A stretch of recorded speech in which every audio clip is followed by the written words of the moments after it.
Jema, have you heard some teachers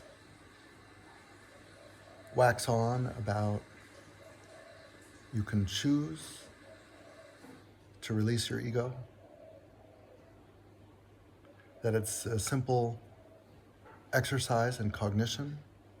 You understand that the ego is not your amigo, and you choose to abandon it and step into the ocean of bliss.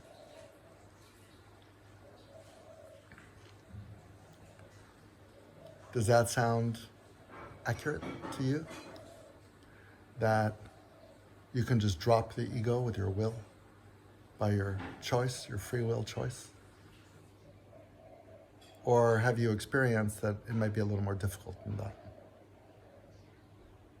That it doesn't really work that way? That you need something outside yourself, outside your ego's domain, outside of cognition, outside of willful choosing, to dissolve the ego. Even in Zen tradition, they use the koan, the poem that makes no sense, to break the linear mind, to break the ego. It's not a choice.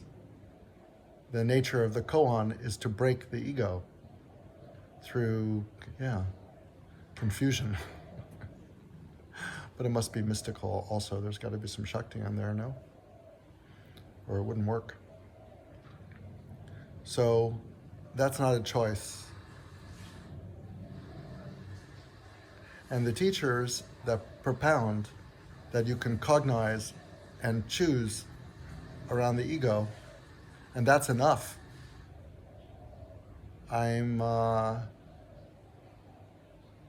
deeply skeptical that they know what they're talking about, or they're experiencing or have experienced what they're sharing. I doubt their authenticity.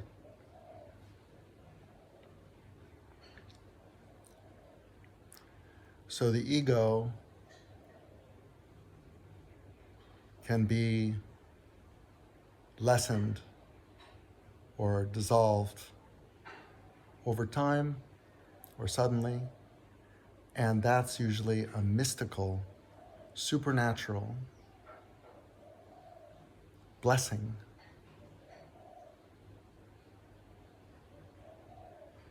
Not coming from the domain of the ego and logic and will. It's a function of grace. Whether the ego dissolves or not, how far it dissolves, when it dissolves, if it dissolves, what lifetime it dissolves. You can invite grace, you can have a sacred intention, but the grace has its own way of doing things. And that's what makes it so powerful. The power of grace, the power of love, is the ultimate solvent to dissolve the ego. You cannot think your way out of this. You cannot will your way out of this. Oma Jema Vama Bhakta A Om Shakti Ma. Hail Mary, full of grace, all is light. Jai Jema.